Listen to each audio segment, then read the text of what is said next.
Happy Friday, everybody. Today is Friday, August 6th, and if you do not know me, my name is Stuart Huggins, and I'm the student minister here at the Wesley Center in Chattanooga.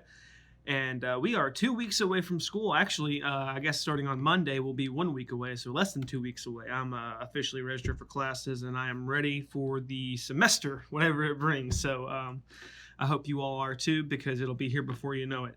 Anyway, I'm here to give you our daily Bible reading for the day with the Wesley Center, and our daily Bible readings for today are Psalm 130, 2 Samuel 14, 25 through 33, and Galatians 6, 1 through 10, which is going to be our focus today. So, let's dive in. Dear brothers and sisters, if another believer is overcome by some sin, you who are godly should gently and humbly help that person back onto the righteous path. And be careful not to fall into the same temptation yourself. Share each other's burdens, and in the same way, obey the law of Christ. If you think you are too important to help someone, you are fooling yourself. You are not that important.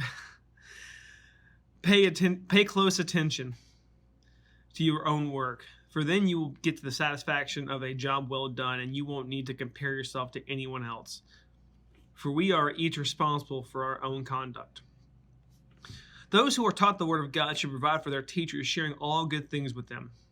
Don't be misled. You cannot mock the justice of God. You will always harvest what you plant. Those who live only to satisfy their own sinful nature will harvest decay and death for that sinful nature. But those who live to please the Spirit will harvest everlasting life from the Spirit. So let's not get tired of doing what is good. At just the right time, we will reap a harvest of blessings if we don't give up. Therefore, whenever we have the opportunity, we should do good to everyone, especially those in the family of faith. So I kind of grinned at verse 3. If you think you are too important to help, you are fooling yourself. You are not that important. I think sometimes the Bible, and especially some stuff in the New Testament, is just, if you ever have too big of an ego, just go read that verse in 2 Samuel. And maybe some of Paul's letters, because trust me, they'll keep you in line, and they'll keep your ego in check. Anyway, so I think there are some times when people reach out for help, especially in a church situation, reaching out for help, whether that be with some kind of sin addiction that they flat out just admitted and came to Christ about, and is asking for help. And there are some people in the church who talk a big game and will say, oh yeah, well, if that ever happens, we'll be ready and we'll be able to help them. And then when it happens, they don't know what to do, because they think that they themselves as the person should not have to deal with this. They're too important in the church, quote unquote. They tithe too much, they do this, they do that, whatever it is. I'm going to quote verse 3 again. If you think you are too important to help someone, you are fooling yourself, because you are not that important.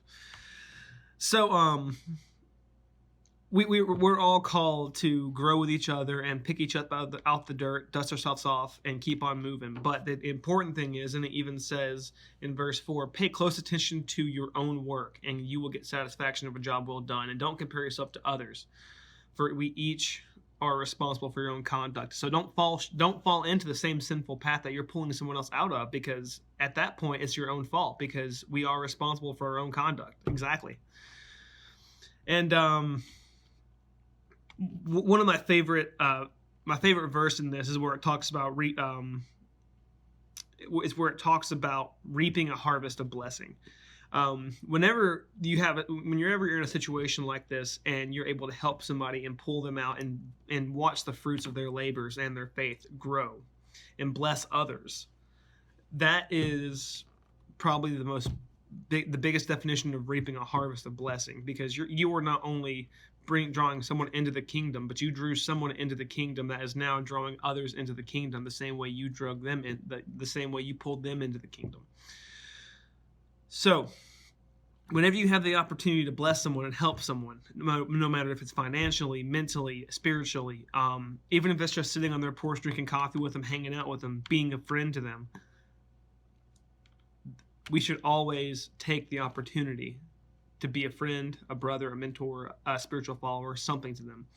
Because when we harvest something that can grow into something like that, we harvest what we plant. We will get such a beautiful blessing out of that, and will not only grow the person we're helping spiritually, but as well as ourselves spiritually.